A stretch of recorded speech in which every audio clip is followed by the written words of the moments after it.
அவனை நான் சபிக்கிறதுக்கு முன்னாடிதான் அவன் உங்க அம்மாவை சாகடிச்சிட்டான். அது மட்டும் இல்லாம உங்க வீட்டையும் எரிச்சு நாசமாக்கிட்டான். நீங்க சொல்றது உண்மைன்னு எப்படி நம்புறது?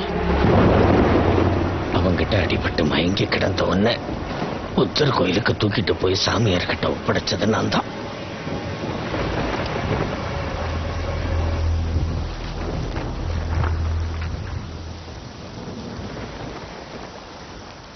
இந்த மாலையை பையன் கண்முழிச்சவனு கொடுத்துருங்க. என்னைக்காவது ஒரு நாள் உன்னை சந்திக்க வேண்டிய சூழ்நிலை வந்தா உன்னை கண்டுபிடிக்கிறதுக்கு வசதியா இருக்குமேனு தான் அந்த மாலையை உங்ககிட்ட கொடுக்க சொல்லி சாமியார்கிட்ட தந்தேன்.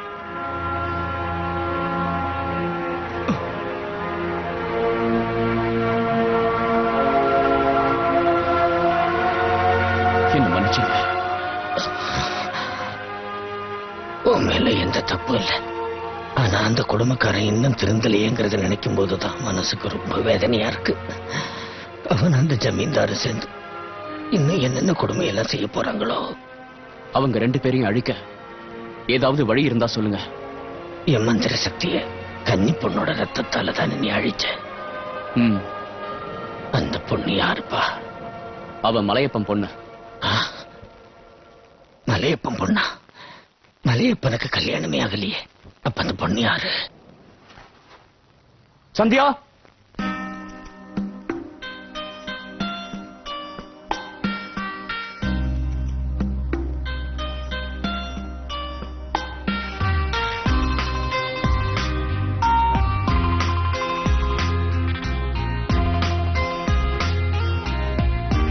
ராஜாவை காப்பாற்ற முடியல.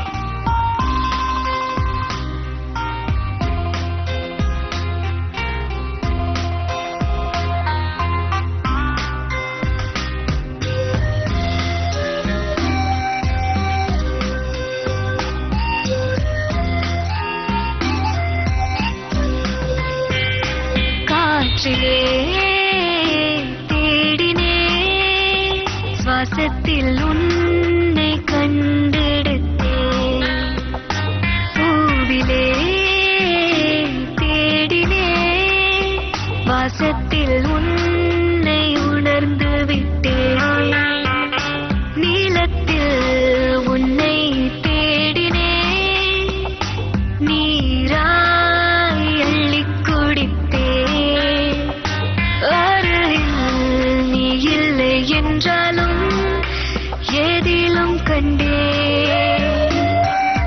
காதல் தலைவா.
வானவே செல்ல.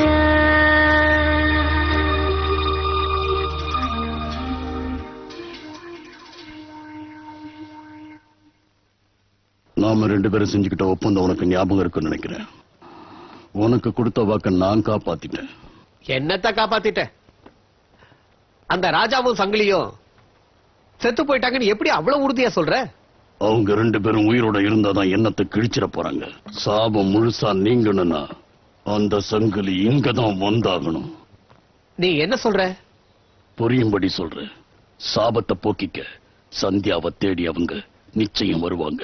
ஒருவேளை சந்தியாவே மனசு மாறி அவங்கள மன்னிக்கலான்னு முடிவுக்கு வந்தாலும் அவளால் அவங்களுக்கு உதவ முடியாது. நீ சொல்றதெல்லாம் சரிதான்.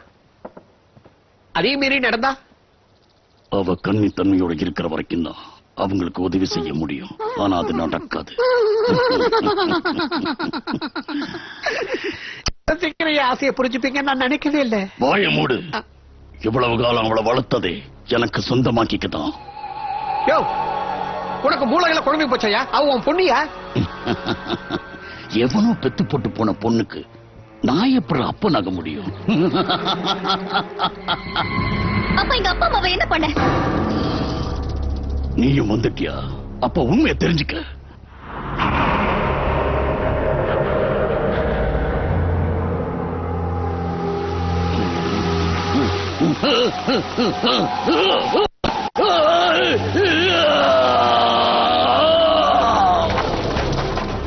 சங்கிலி குடிச்ச சாபத்தினால சூரிய ஒளி பட்டதும் என் உடம்பெல்லாம் எரிய ஆரம்பிச்சது. அதுல என் உருவமே மாறி போய் ஊர் ஜனங்கள்லாம் என்ன பார்த்து வெறுக்க ஆரம்பிச்சாங்க. நான் வெளியே நடமாட முடியாத அளவுக்கு ஜனங்க என்ன விரட்டி அடிச்சாங்க. இந்த சாபத்திலிருந்து தப்பிக்கணும்னா மகாலய அமாவாசையும் திரியோதசி திதியும் ஒன்னா சேர்ந்து வர நாள்ல அர்த்த ராத்திரில அஸ்த நட்சத்திரத்துல குடும்பத்துக்கு தலைச்சன் பிள்ளையா பிறந்த ஒரு பெண் குழந்தை தேவைப்படுதுன்னு தெரிஞ்சுக்கிட்டேன். நான் தேடிக்கிட்டு இருக்கிற அத்தனை அம்சமும் நிறைஞ்ச ஒரே பெண் நீதான். அதனால உன்னை தூக்கிக்கிட்டு வந்து நானே வளர்க்க முடிவு பண்ணேன். அந்த போராட்டத்துல உங்க அம்மாவை நான் கொன்னேன். அடா பாவி, ஏய் நில்லுடா. என் குழந்தை எங்கடா கொண்டு போறேன்? என் குழந்தைய புடுறா. நான் காத்துக்கிட்டு இருந்த காலம் கை கூடி வந்துடுச்சு. என் உடம்புல ஏற்பட்ட அசிங்கமும் மறையணும். சங்கிலிக்கு நான் கொடுத்த சாபமும் தீரக்கூடாது. அதுக்கு நீ கன்னித்தன்மையை இழந்துதான் ஆகணும். இதெல்லாம் ரொம்ப ஓவர்.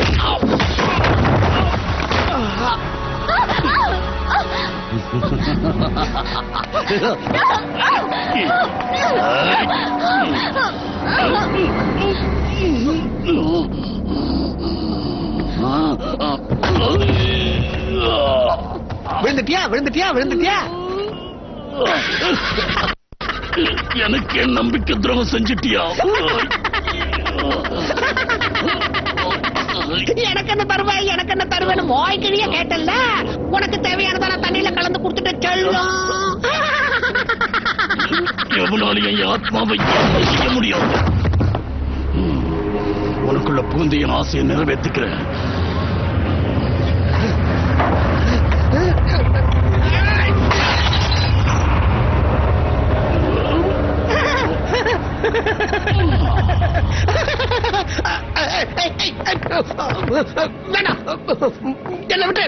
என்ன விட்டு போயிடு.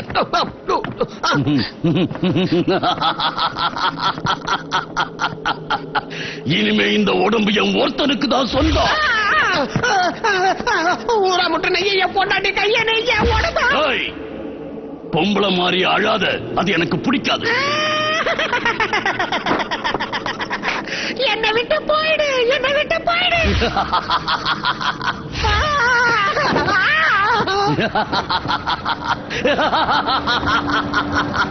என்னடி பாக்குற? உன்னை அடைஞ்ச தீர்வேன்.